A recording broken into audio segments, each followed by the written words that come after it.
Hello friends, ಗಗನ ಕಿಚನ್ಗೆ ಸ್ವಾಗತ. ಇವತ್ತು ತುಂಬಾ ಕಡಿಮೆ ಸಮಯದಲ್ಲಿ ತುಂಬಾ ಕಡಿಮೆ ಪದಾರ್ಥಗಳನ್ನು ತಗೊಂಡು ಜೀರಾ ರೈಸ್ ಯಾವ ಥರ ಮಾಡಬೇಕು ಅನ್ನೋದನ್ನು ಹೇಳ್ಕೊಡ್ತಾ ಇದ್ದೀನಿ. ನಾನು ಫಸ್ಟಿಗೆ ತುಪ್ಪವನ್ನು ತಗೊಂಡಿದ್ದೀನಿ, ಅಲ್ಲ ಬೆಳ್ಳುಳ್ಳಿ ಪೇಸ್ಟು, ನಿಂಬೆಹಣ್ಣು, ಕರಿಬೇವು, ಹೆಚ್ಚಿರ್ತಕ್ಕಂಥ ಈರುಳ್ಳಿ, ಕೊತ್ತಂಬರಿ ಸೊಪ್ಪು, ಹಸಿ ಮೆಣಸಿನ್ಕಾಯಿ ಮತ್ತು ಗೋಡಂಬಿ, ಜೀರಿಗೆನ ನಾನು ತಗೋತಾ ಇದ್ದೀನಿ.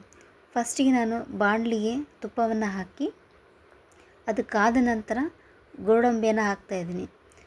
ಗೋಡಂಬಿನ ತುಂಬಾ ಗೋಲ್ಡನ್ ಕಲರ್ ಬರೋವರೆಗೂ ಹುರ್ಕೊಂಡು ಲೋ ಫ್ಲೇಮಲ್ಲಿ ಇಟ್ಕೋಬೇಕು. ಉರಿನ ಗೋಲ್ಡನ್ ಕಲರ್ ಬರೋವರೆಗೂ ಹುರ್ಕೊಂಡು ಒಂದು ಬೌಲಲ್ಲಿ ಎತ್ತಿಟ್ಕೋಬೇಕು.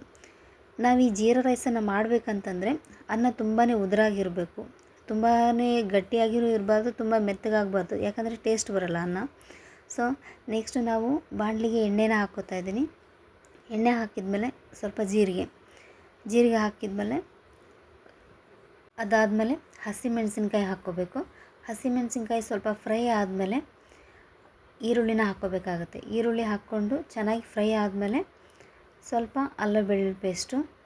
ಈ ರೈಸು ಮಕ್ಕಳಿಗೂ ತುಂಬ ಇಷ್ಟ ಆಗುತ್ತೆ, ಯಾಕಂದರೆ ಅಷ್ಟು ಖಾರ ಇರೋದಿಲ್ಲ. ಇದು ಜೀರಾ ರೈಸು ಮಕ್ಕಳಿಗಂತೂ ತುಂಬಾ ಇಷ್ಟ ಆಗುತ್ತೆ. ಬಾಕ್ಸಿಗೆ ಬೆಳಗ್ಗೆ ಟಿಫನ್ ಏನು ಮಾಡಬೇಕಪ್ಪ ಅಂತ ಕನ್ಫ್ಯೂಷನಲ್ಲಿರುವಾಗ ಈ ಥರ ಮಾಡ್ಕೊಳ್ಳಿ, ತುಂಬ ಚೆನ್ನಾಗಿರುತ್ತೆ ಮಕ್ಕಳಿಗೆ. ಕರಿಬೇವೆಲ್ಲ ಹಾಕಿದ್ಮೇಲೆ ಒಂದು ಸ್ವಲ್ಪ ಅಲ್ಲ ಬೆಳ್ಳುಳ್ಳಿ ಪೇಸ್ಟ್ ಹಾಕ್ಕೋಬೇಕು.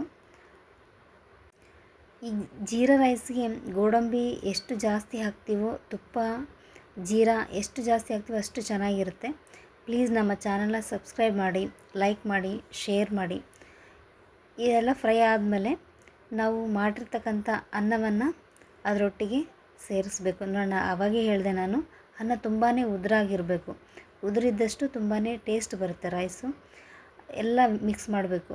ನಾವು ಸ್ಟವನ್ನು ಆಫ್ ಮಾಡಿಬಿಟ್ಟು ಎರಡು ಗೊಜ್ಜನ್ನು ಮತ್ತು ಅನ್ನನ ಎರಡು ಚೆನ್ನಾಗಿ ಮಿಕ್ಸ್ ಮಾಡಿ ಮೇಲೆ ಒಂದು ಅರ್ಧ ಕಟ್ ಮಾಡಿರ್ತಕ್ಕಂಥ ನಿಂಬೆಹಣ್ಣನ್ನು ಹಿಂಡಿ ಎರಡು ಮಿಕ್ಸ್ ಮಾಡಿಕೊಂಡು ಅದಾದಮೇಲೆ ನಾವು ಎತ್ತಿಟ್ಟಿರ್ತಕ್ಕಂಥ ಗೋಡಂಬಿನ ಅದರೊಟ್ಟಿಗೆ ಹಾಕಿ ಮಿಕ್ಸ್ ಮಾಡಿ ತುಂಬ ಚೆನ್ನಾಗಿರುತ್ತೆ. ಅದಾದಮೇಲೆ ಹೆಚ್ಚಿರ್ತಕ್ಕಂಥ ಕೊತ್ತಂಬರಿ ಸೊಪ್ಪನ್ನು ಹಾಕಿ ಚೆನ್ನಾಗಿ ಮಿಕ್ಸ್ ಮಾಡಿ ಒಂದು ತಟ್ಟೆಗೆ ಹಾಕ್ಕೊಂಡು ಸರ್ವ್ ಮಾಡ್ಕೊಂಡು ತಿನ್ನಿ, ಚೆನ್ನಾಗಿರುತ್ತೆ. Thank you.